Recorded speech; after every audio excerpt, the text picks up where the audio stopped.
Yo, this your boy CEO Hockley. Real quick, man, today's episode is being sponsored by OGHollywoodspeaks.com. Yes, that's right. OGHollywoodspeaks.com has this fly gear, man. Savage Drive, man. He has this very fly gear, man. He's a former prisoner that changed his life, did 25 years after receiving a life sentence, got home, and he been home 10 years, man. He's been out, he's been free 10 years. He has his own clothing line called Savage Drive. It represents the kind of drive you need to have to make it to the top, the kind of drive you need to have to stay free, right? And as we talk about this prison topic, I want to highlight and show and give respects to those that have been to prison and that are doing the right things in today's society. Everybody go to OGHollywoodspeaks.com and get that Savage Drive. If you got the drive it takes to be successful, man, support him. Also, you can follow him on YouTube. You can follow him on all social medias at OGHollywoodspeaks.com. We appreciate the support here at CEO Talk, and we also like to support other black people doing something positive, man. Savage Drive, that is the clothing line. Get yours today. Salute. Well, Savage Drive. Go to www.com, OG Hollywood Speak, man. Get that Savage Drive gear today. Get it today, man, because you have to be a savage in order to make it on this flatland, right? But anyway, welcome to the Ferguson Chronicle, man, where we swear to tell the truth, the whole truth, nothing but the truth. And whatever God you believe in, he might help you. But anyway, man, today I have an individual in the studio, man, and I know we used to seeing me in greatest screen of the Ferguson Chronicle, but today is a little bit different. However, nevertheless, it is a female coming to the screen that has served time in Texas Department of Criminal Justice, and she's here to tell her story.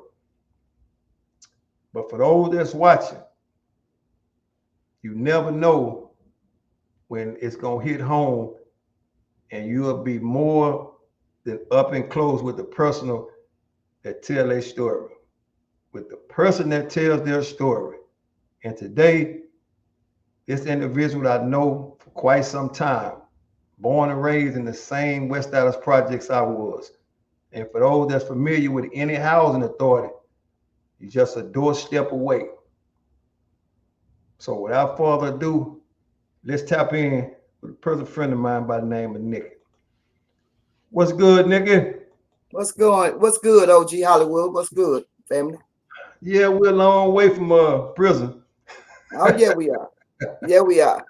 We're a long way from Texas Department of Criminal Justice, right? But nevertheless, we can't forget where we come from. That's true. Because where we come from is a reminder where we don't want to go back to, right? Oh, yeah. So do me a favor. Go ahead and tell the people where you're from and what led you to prison.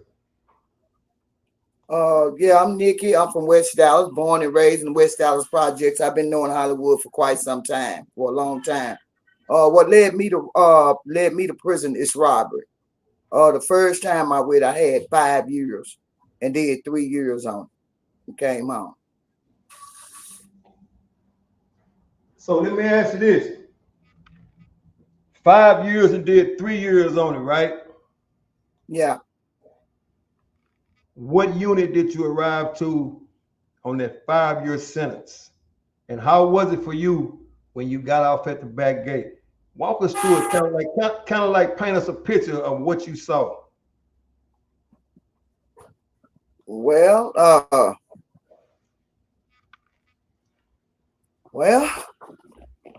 one thing I will say, I arrived at Mountain View.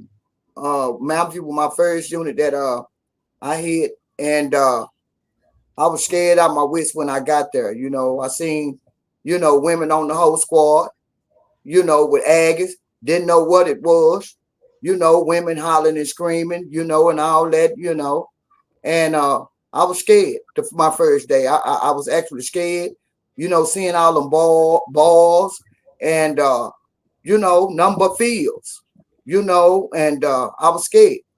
I was really scared my first day. Quiet, just, really couldn't say too much, just really trying to figure things out. And walk us through your first week. What happened the first week you was at the Mountain View unit? Well, my first week, I went through diagnostics. You know, they to get classified and stuff like that. You know, and when I arrived to Mountain View, getting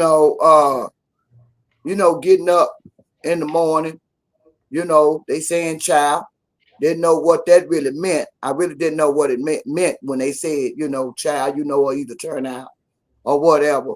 But I was just basically trying to, you know, see what was what, and, you know, looking at my surroundings, trying to just peep my surroundings, trying to see what I was up against, basically. And that first week, what was the job assignment like for you? My first job assignment there was the host squad, and I didn't like it very much. I didn't know anything about it. You know what I'm saying? I seen other women there, you know, they was trying to show me, you know, they give you gloves or whatever, but they was trying to show me what to do. I couldn't get it. You know what I'm saying? You know, the bosses, you know, cussing me out and all that, you know, talking to me crazy and all that, you know. And I don't know. To be honest with you, I was just really I don't know, just, you know, just stuck, really. You know, I really didn't know what to do, to be honest with you. So let's talk about them fields a little bit, right? During your time in the Texas Department of Criminal Justice, was it 2 halves or 1 half? Yeah. Yeah. Was you going to work? Was you turning out 2 halves or 1 half to do what you had to do out there in them fields? 2 halves. 2 halves, right? And yep. For the people that don't know, 2 halves in the Texas Department of Criminal Justice back then were brutal. It was brutal for men and it was brutal for women, right? Yes, it was. So walk us through your typical day of doing 2 halves in the field on Mountain View. What kind of work did you do? Well, for one turn, you know, for me, I was like I say, my first job there was like I turned out for host squad. You know, didn't like that very much, but I stayed on it for a while. But then my second was I was a SSI. So let me ask you this. Now that we all understand what the field is like, right? Right. Did you ever pick any cotton? To be honest with you, I wasn't that old. I didn't pick no cotton. But I can tell you this much. It felt like I was. So it felt like I was picking cotton. So mainly your time in the field, you was just hitting on it. That's it. Number dirt and rocks. Now I'm being honest. I'm being honest. You know, just either dirt or rocks. You know what I'm saying? And yeah, you know, yeah. Okay. You know, it wasn't nothing to be happy about. You know, I wasn't happy about that. You know what I'm saying? And yeah. Worst thing you ever saw when you was in the field? What was the worst thing you ever saw when you was out there? The worst thing I ever saw,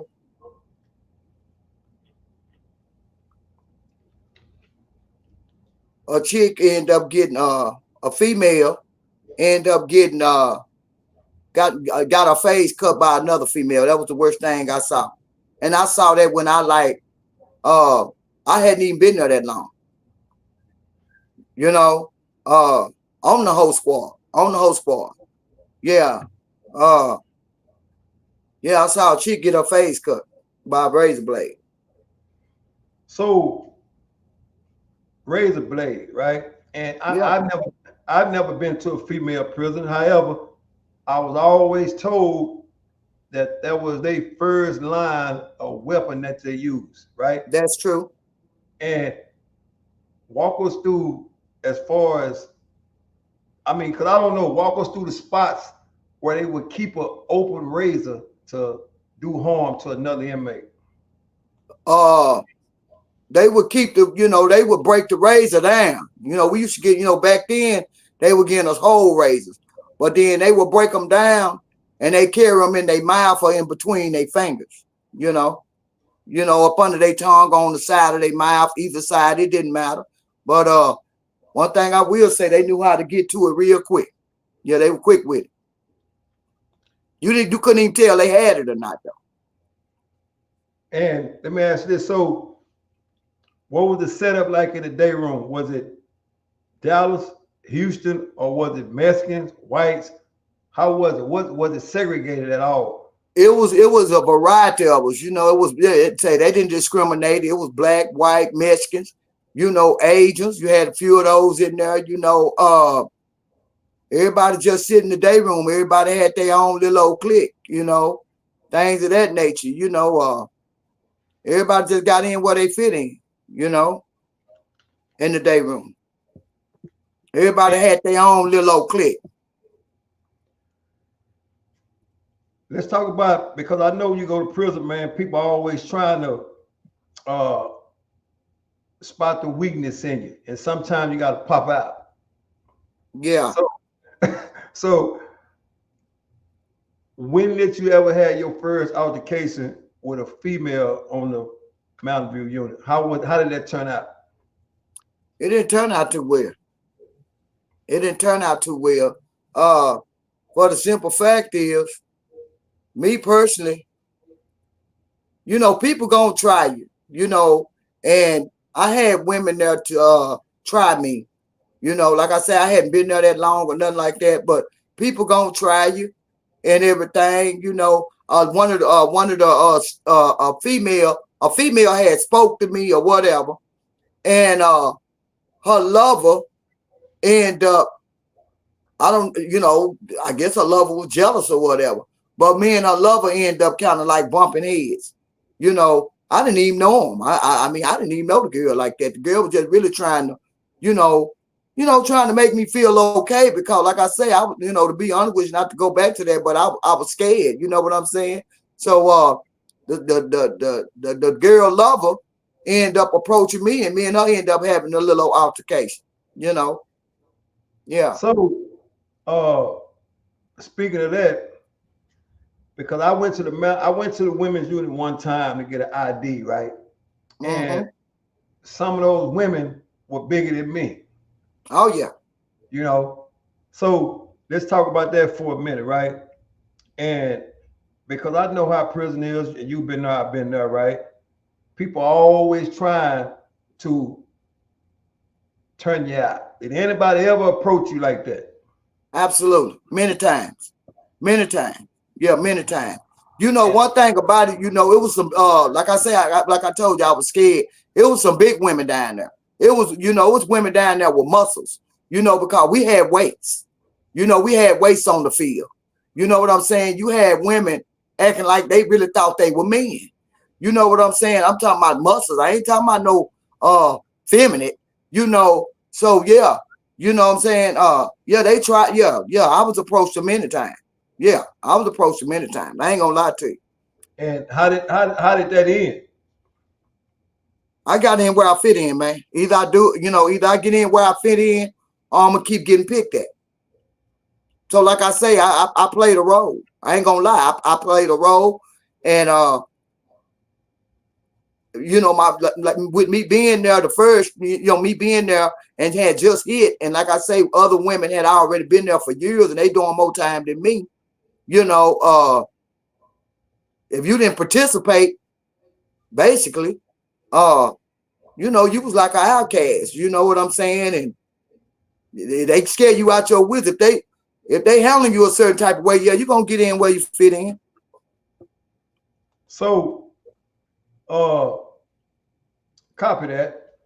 But anyway, let me ask you this. Being as though you was there for the time that you were there, right? Yeah. I want to talk about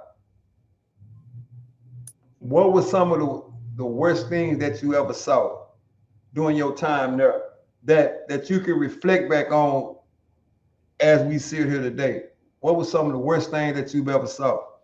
Wow. I seen, to be honest with you, I seen the worst thing I ever saw.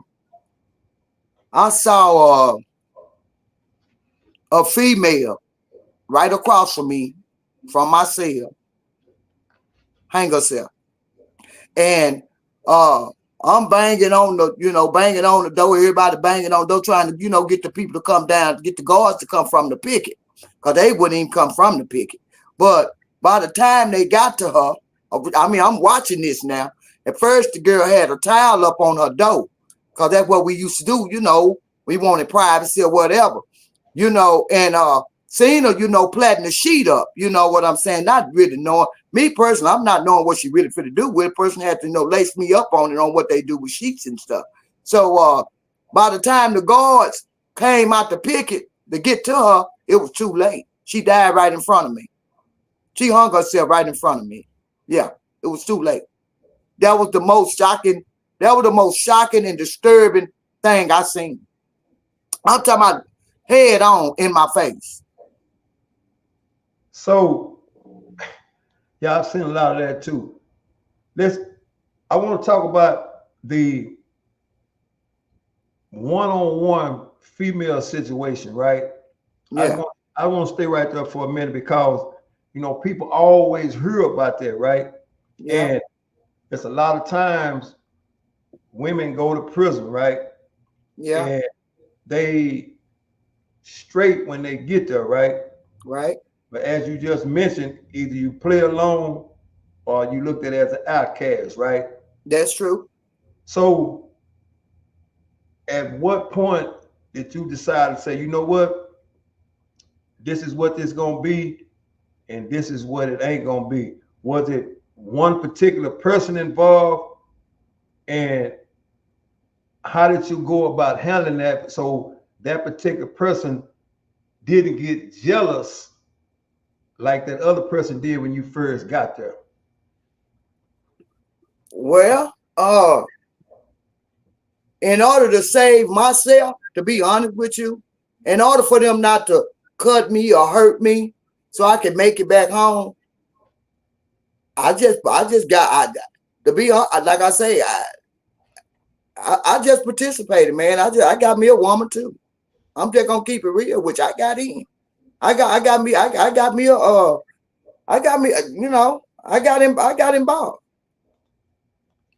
I ain't gonna lie. Oh, this all good. This is the Ferguson Chronicle, man, where the whole truth is nothing but Now let me say this. The question is, did I like it? No. Did I like getting involved and had to play put on a mask and and play that role? The question is, did I like it? No, I did not. I had to play a role in order to save my life because what else I'm gonna do? So it's too, I like I said, and I only can go on what I hear because I've never been on a female inside a female institution, right? And you've already explained to me and the viewers that you were a woman and the women over there look like men, right? Yeah, yeah. And people always hear, they got studs this, studs that, right? Oh yeah. Okay, so walk us through the studs that you saw on an everyday basis while you was in prison. Say, I seen a whole bunch of them. I seen Casanova. I ain't gonna lie, that's my dog. Mercedes, Red, Eli, Rico. I seen a whole lot of them, and to be honest with you, we all became real close friends, and we had each other back down there. You know what I'm saying? And yeah, they put me up under their wing. And they was some dangerous women too. I'm talking about when you got a woman that look like a man, when you got they tall, you know you already got a boxing gang. I'm just gonna put that out there, but you know in your mind you can't whoop them. I never went up against them because I felt like I couldn't whoop them because they looked like men. They were built like actually men. You know what I'm saying? I'm talking about for real, for real, for real. You know, some of the, you know, not just to put it out there. I know you finna ask me a question. You had guards that wouldn't, you had some male guards wouldn't even go up against these women. That's how that's how it was. Everybody feared them. You know, they feared them. Yeah, they respected them too. I'm talking about inmates, you know, such as myself. Yeah, yeah. So the unit is governed by women, right? As far as the officers, right? Yeah. And what was their interaction with the studs on the unit? As far as let me clarify, as far as if what would they do as far as punishment if they catch two women in the cell doing what they do? You go on the SEG, you know what I'm saying? You go on the SEG, you're gonna get some time taken from you. And that's just what that is. You're gonna get a setback, you're gonna get setbacks, you know, you're gonna get all your commissary taken away from you.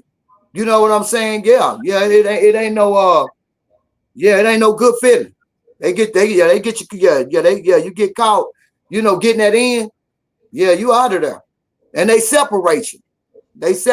You know, they shoot one, you know, on another unit and they leave one there. That's how they hurt you. Because they already know they're in a relationship. So that's how that's how they do it. That's how they do it. They separate you and put you in solitary. And let me ask this. Was one relationship serious than the other? Absolutely. Of course. Many of them. And many of them. Explain that to me and the viewers. How did that happen? They were husband and wives. They got married. They actually had weddings on them units. And I hit every unit. So I know you were husband and wife. And that's what that is. And they would, you know, we would write out paperwork. You know, we would write out a marriage, you know, certificate. You get a marriage certificate, you know, and they took that real serious. Yeah. So hold up now, because this is the first. I mean, this new news to me. And, well, it's true. It's true. This is real talk. So explain to the viewers when you said they would write out a marriage certificate, because they would write out a marriage certificate and award the couple this marriage certificate and say you are now husband and wife. Oh yeah, and you sign, and then they get somebody that's the big dog that's known to sign off on it. And once that happens, right? Yeah. Once that happens, it's kind of like a free world marriage. Yeah, she off limits. Yeah, off limits. She off limits. She off limits. To all the studs. She off limits. She belonged to her. She belonged to the stud. She belonged to the husband. You know, same thing out here in the world with a real female and a male. That just and that's just what that is. It's going that's what go down. That's what's going down right now as we speak. It ain't no and it's a scary feeling too, because the husband better not catch you even looking at another stud, or you out of there. Yeah. I seen some things, man. I seen some things, Ken folk. I did. Let me ask this. I've seen many men fall victim to other men in the men prison, right? Yep. Do that still stands for on the women unit? Have you ever seen any of those women be raped by any of those studs? Absolutely. With brooms and mops. Walk us through that. They excuse my French what I'm gonna say, because I'm my life is trying to. They would finger fuck, fuck them with Well, you know, fuck them with brooms and mops in there, in the shower, hold them down, yeah, get that in, yeah, And with the mops and the brooms, or with whatever, or with their finger, you know what I'm saying? Yeah, I've seen that. I seen that in the county, in the government center. You know, I've seen a lot of things. yeah, you When know, I was there. a lot of people don't know about that old school government center. So, you Well, know, I'm just saying, you know, you know, for me, I can, yeah, the shower was what that was, you know what I'm saying? And yeah, I done seen two studs, or, you know, hold a female down that was, you know, square, you know, one gay, one bisexual. Yeah, if she was fine, and you know, if she was fine standing on something, yeah, I done seen all that. That went down. That actually went down. And it may be still going down today. I don't know. You know what I'm saying? But if they want you, that's just what you know, that's just what that is. You catch that eye. If they look at you and they like you, and yeah, and you still trying to play hard to get, they gonna get that in. And ain't nothing you can do about it. Ain't nothing you can do about it, because the guards, they so damn scary. They ain't gonna come save you. so let me ask this. So after that take place, right? Yeah. What do that particular person do? Do they continue to pretend like they ain't with that, or they going on, come on in? A lot of times they come on in, or either if they really scared out their wits, you know, they'll go on to snitching, you know. Some of them, you know, I done seen some cut themselves behind it, you know, they wrist, you know, with a blade. I've seen them do that, try to commit suicide. I've seen that. I really have. And a lot of times they find a way to try to, you know, you got some Captain Saber hoes down there for as women, to where we, you know, some would go and try to talk to a guard or talk to, you know, the lieutenant or something like that, to try to see if they can at least get them transferred or put them in another dorm or another tank or something like that. But 9 times out of 10, majority of the time, oh, they come on board. They come on board. Yeah. Yeah, they come on board. They And sometimes, and to be honest with you, they be so scared they ain't got no other choice. I'm being for real, which they really don't have a choice but to come on board. It's either that or, you know, get raped every day, man. I'm being for real with you, get finger fucked every day. Excuse my French. I don't mean no disrespect. But I'm saying you be scared to go take a shower. You be scared, be scared to go in the shower. Yeah, it ain't no game. It wasn't no game. I'm just gonna keep it real. so let me ask you this. Anyway, matter of fact, shout out to you, man, for coming over here and giving this exclusive interview. Like I said, you the first woman that have ever been to prison that graced screen of the Ferguson Chronicle, man. And this is good knowledge. You know, this is good knowledge, man, because without this knowledge, man, it's a lot of females thinking that prison, as far as the women prison, is soft. Nah. You know, so shout out to you for even having the courage to come up here and just keep it 110 all the way across, right? Oh, so yeah. let me ask this. So let's talk about the male guards. I want to concentrate on the yeah. Because you know, once a male guard is placed inside of a women's prison, that's just like Yeah. you know, he got a diverse group of women that he could choose Yeah. from, right? Yeah. Let's expound on that. Let's expound on the female and the male relationship. Have you ever seen that go down? Yeah, I can only speak for me. I've seen it a many times, you know, and I was one of those people. You know, me personally, not just put it out there like that, but yeah, I came on board. I was one of them people. I was messing with the lieutenant and the sergeant. You know, they would call me out, say I can make a phone call or come clean the command building. But yeah, I was getting that in. I was messing with 2 brothers out of Waco, Texas. Sergeant and lieutenant. It is what it is. I ain't gonna give no name, but I ain't got no problem getting no name. I've been out over to almost 20 years, so I ain't got no problem putting them out there. You know what I'm saying? But yeah, I was one of them ones getting that paper, baby. So was that I know you said you was getting that paper. So it had to be some contraband involved. As Oh far yeah, I would get cigarette. Yeah, I would get cigarettes and weed. For real. yeah. So how long did it take for you to become a part of one of the big dogs?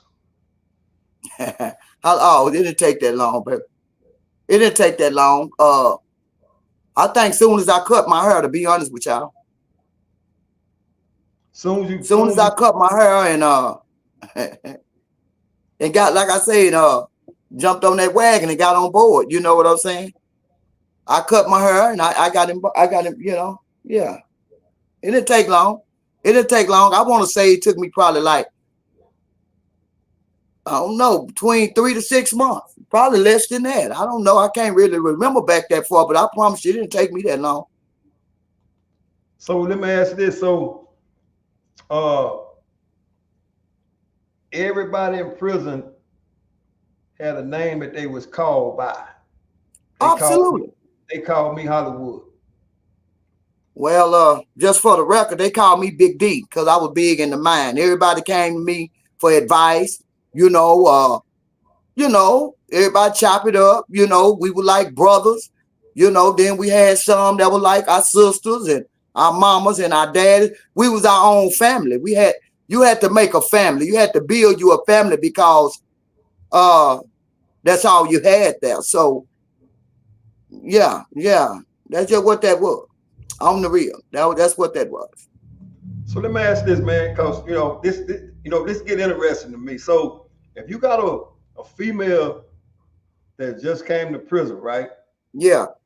And she had a husband when she was free. So how did that play out when that husband come down there to see his wife? How did to be honest with you, she didn't want her lover, which is the stud. She couldn't go to that visit.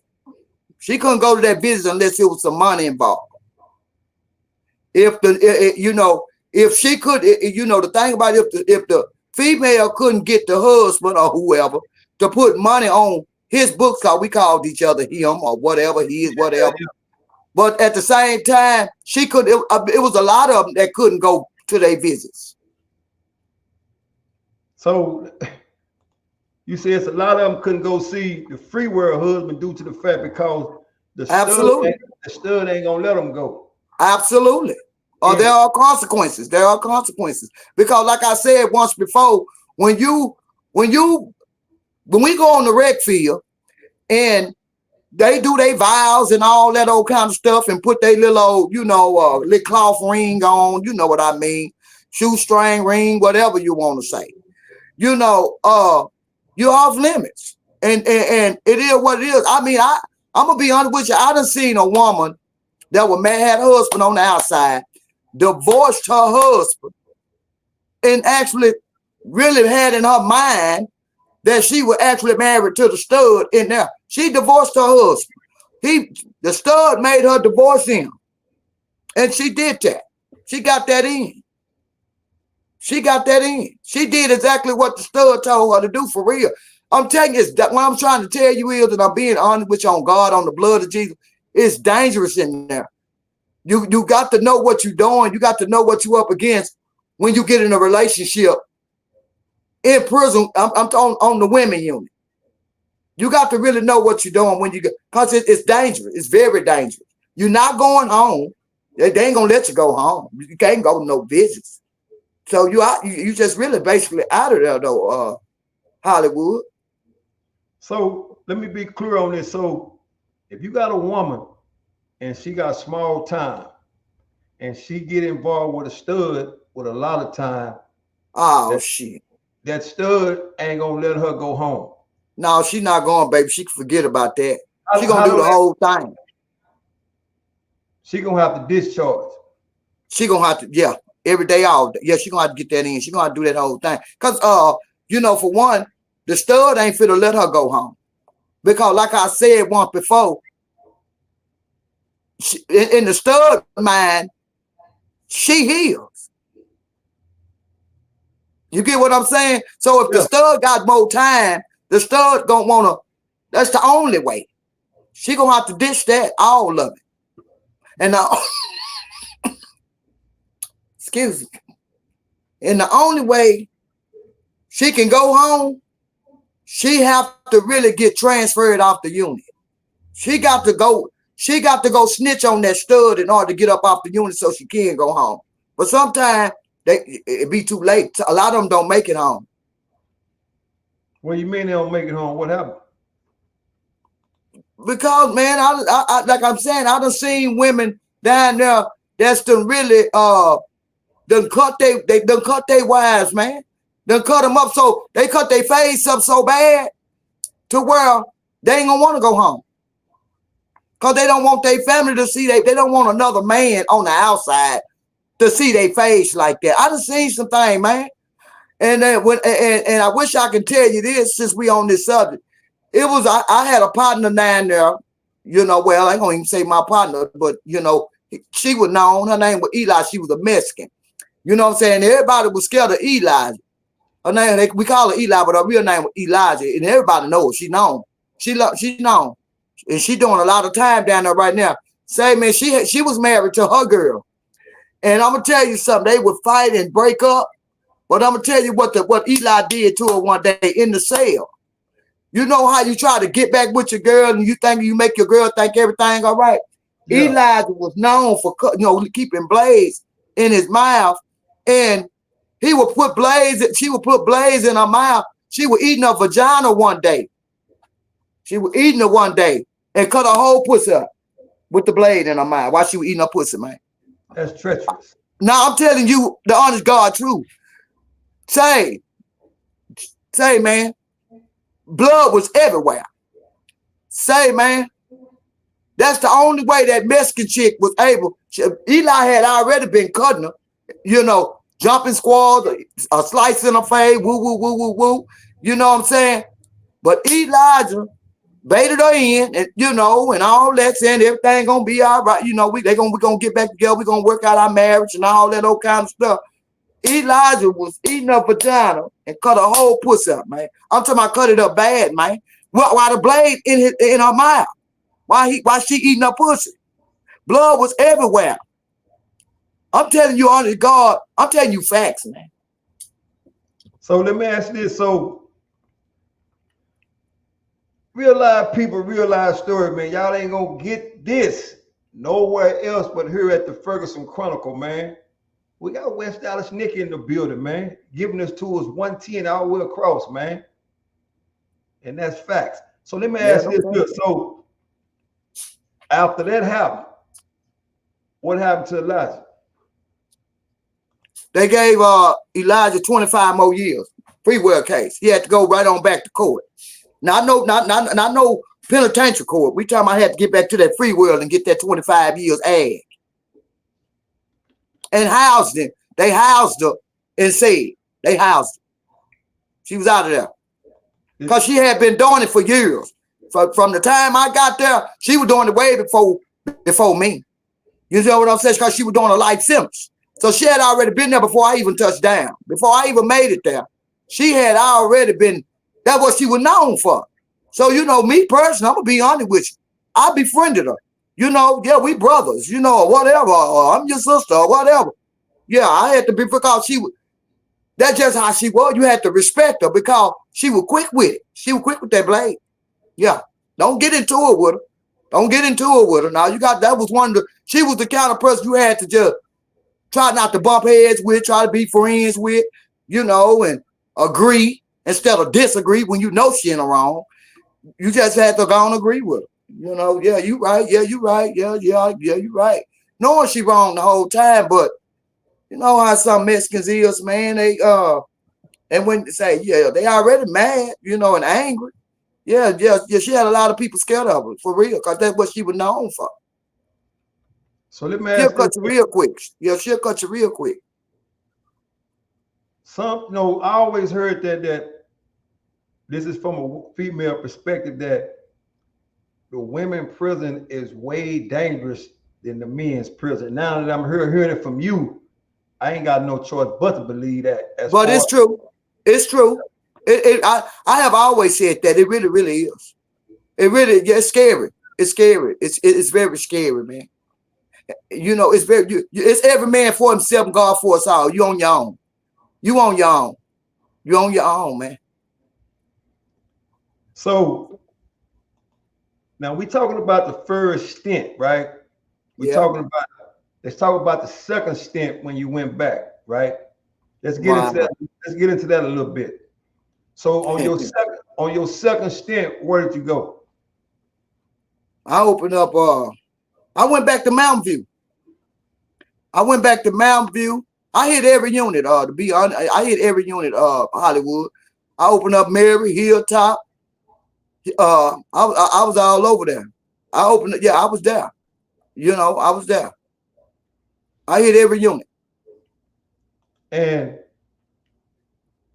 the status. Let's talk about the status. Because I know sometimes when men get out of prison, they go back, they lose some sort of status because it had flipped. And you have people in different positions when people go back. I don't know how it is at the women's prison. So when you went back to that same unit, what was your position at that unit? Oh, I'm known already. I'm known. They already knew before I even. But when I first came back to Mountain View, they already knew I had hit the unit. Big D here, Big D on the unit for real. I'm just gonna keep it real, honest God truth. Cause they already know anyway. When you're in diagnostics, they already, you know, whoever left from diagnostic before you, and if they go to Mountain View or go to Mary or you know Hilltop or to another unit, they let them know. You know, Big D on the unit. So you know they expecting you because you known. So they already know you there. So let me ask this here. So once you make it there, right? Yeah. Was that same person you was involved with still there, or they had went home, or did you have to re-up and get somebody else? What you talking about for me? Yeah. To be, I don't believe now. I think they had now the person wasn't there now.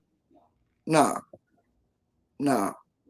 That's what I'm saying. So you had to uh get somebody else as far as the situation was before you left, or did you just leave that lane alone? To be honest with you, I was doing a lot of fighting this time. And as far as And those, I had to. I yeah, had to. I had to do a lot of fighting this time because you know, that's a long time. You know, I did a lot. I just didn't care, man. You know, I lost it. I didn't care. Like I said, I had lost my mother, you know, and I was really mad at myself, but I did a lot of fighting. I did all kinds of shit, man.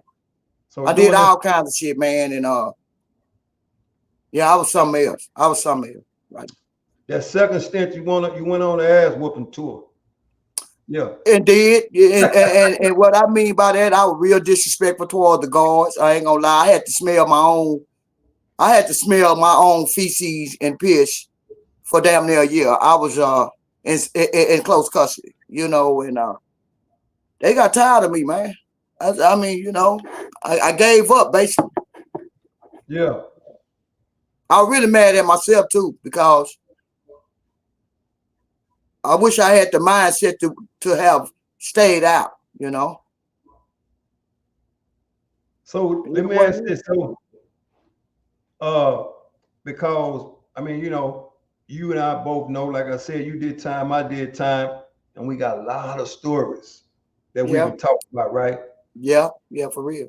But what I want to ask you, right?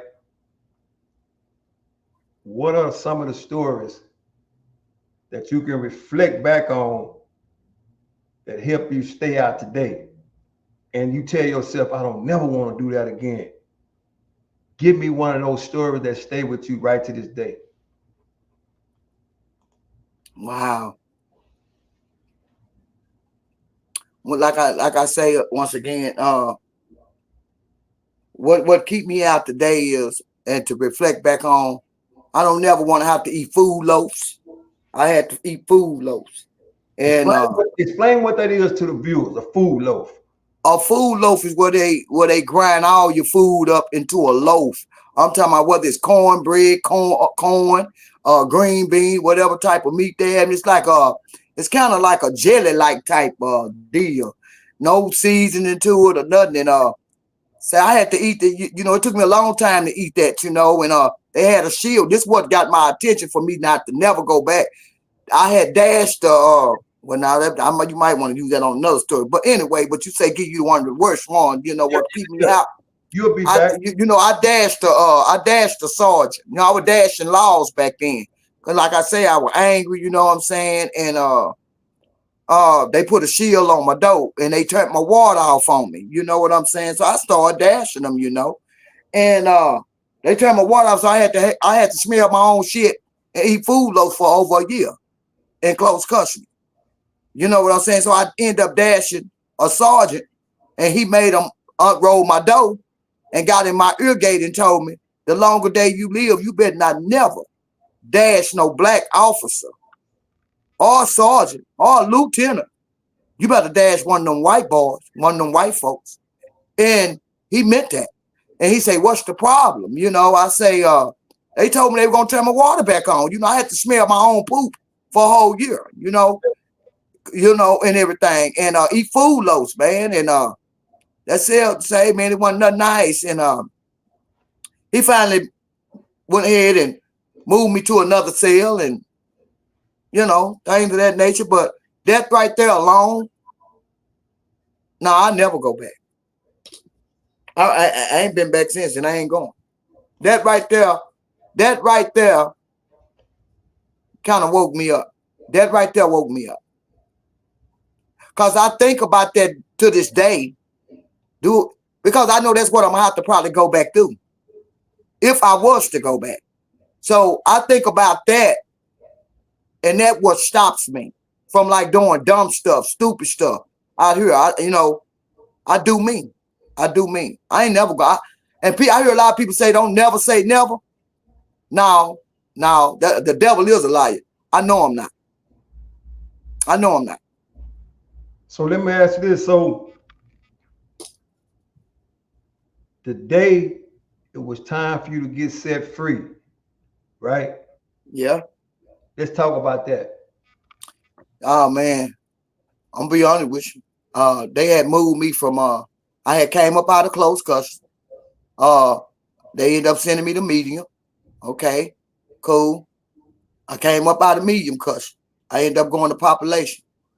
This chick named Rico, stud named Rico, that I'm gonna be honest, that I was called myself being encountered with, and Rico had threatened to cut me. You know what I'm saying? So I wouldn't go home. You know, when I came up for parole, because I had got so many set-offs. You know, and I had got a dream from my mom on.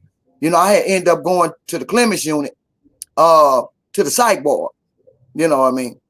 And my mama came to me in a dream and told me, Nikki, you need to go home because Linda Faye is sick, because that's who had my kids, you know, my cousins. But anyway, make a long story short, when I came back on the unit, I ended up going to population, whatever, woo-woo. But ended up going to population. That was a great feeling. And when I went to my parole hearing, after I had did all them years, that was a good feeling. I just stayed in. I didn't even go on the rec field no more. I didn't even go to the child hall no more because I was scared for my life. Because the chick that I was messing with, the Mexican that I was supposed to be somewhat involved with in a relationship with, had already told everybody on the unit she wasn't gonna let me come home. He wasn't gonna let me come home, you know, and I was scared for my life, man, and I was just happy, man. I couldn't wait. I was steady, even walking down the sidewalk, getting ready to go change. I put my free world clothes on and all that. I was steady looking behind my shoulder. I was scared as hell. Because I know Mexicans are sneaky. They real sneaky, you know, and she was known of being sneaky like that. And I had to watch my back the whole time till I got to where I was going, to the front. For real. After I got to get, putting on my clothes and everything. And yeah, I was happy as hell, man. Yeah, I was happy as hell. So now, uh, for the viewers, if y'all don't know, NIKKI been out over 20 some years, right? And Almost. almost 20 some years, that's a long time to be in society, right? Mhm. And let me ask you this, man. Uh, being free versus being incarcerated, right? In the 20 years you've been out, let's talk about some of the biggest accomplishments in your life that you've accomplished to this day. Well, to be honest, from where I came from, what started all this, let me go back. Everything that started all this from the robbery, to the burglary, all that, me doing all that time and all that kind of stuff. I know what led me to get that time. You know what I'm saying? I don't ever want to go back into that dark place. You know what I'm saying? I don't know if if you want me to say that on Go here. ahead. This is the Ferguson Chronicle. Well, I'm gonna say this because I can only be honest. I can only tell the truth about it. But anyway, what led me to far as this robbery and burglary, I was on drugs and I was in a dark place in my life, and I thought it wasn't no hope for me. But one day I began to surrender to God, because I thought He had forgotten about me, and I got clean. You know what I'm saying? I started, doing my thing, got clean. But far as today in my 20 years, no, I wouldn't dare allow to nobody to say, oh, it's easy. No, it's easy. No, it's not. It's not easy. It's hard. It's hard as hell. It is. But my thing is today, I got married. I'm married. I've been married 14 years, 14 and a half years, to my husband. And I'm family oriented. Me and my kids are close. I got 2 grandchildren, and just working. I just work. I just work. I go to church. God is what I've achieved is getting a relationship with God and following Him. You know what I'm saying? Spending time with God, and that's who keeps me on a day-to-day basis. You know what I'm saying? It's all good. I do ministry.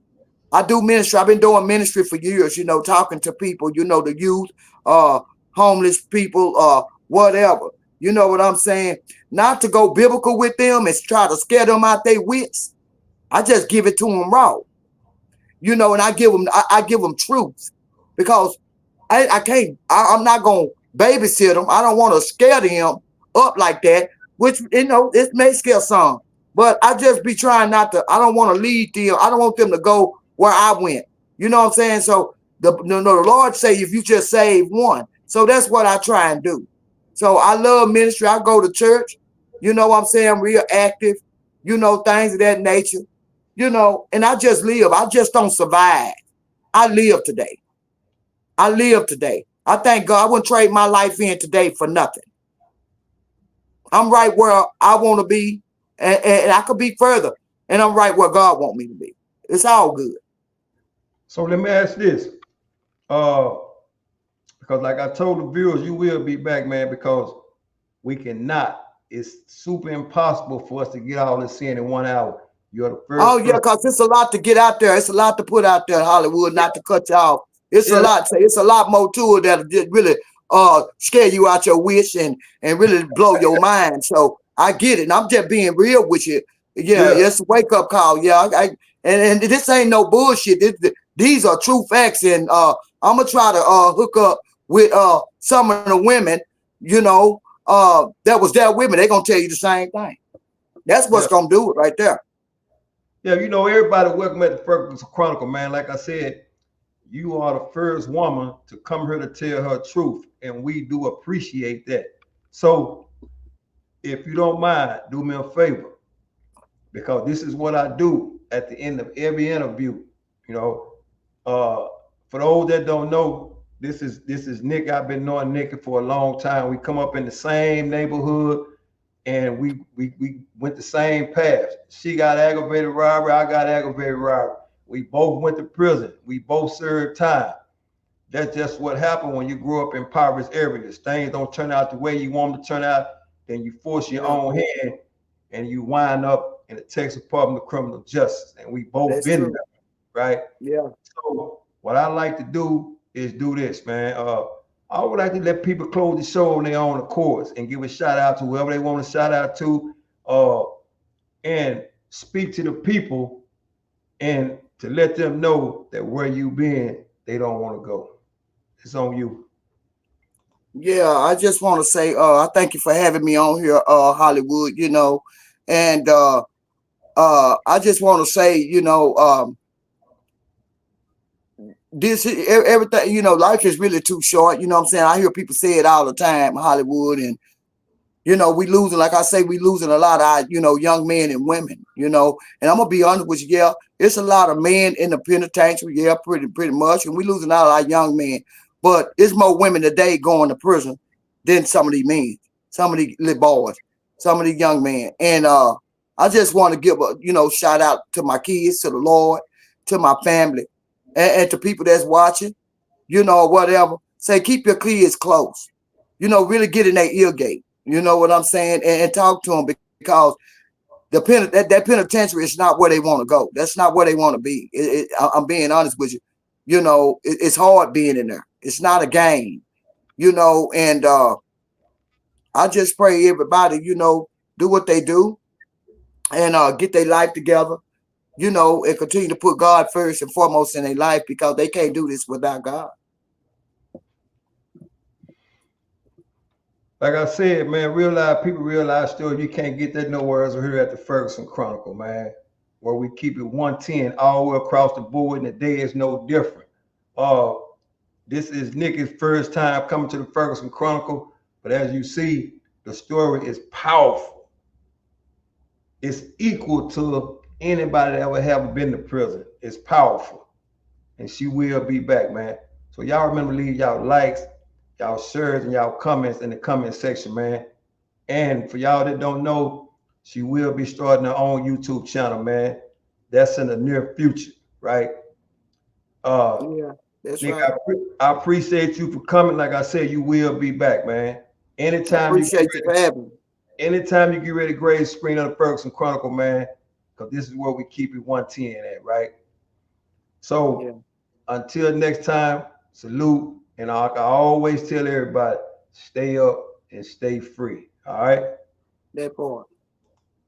Once again, real life people, real life story. You can't get this nowhere else but at the Ferguson Chronicle, man, where we keep it 110 all the way across. Today is the first day of West Dallas NIKKI grazing the screen of the Ferguson Chronicle. Powerful story. Powerful story. Nothing is ever scripted at the Ferguson Chronicle, man. Like always, y'all stay up and y'all stay free. Salute.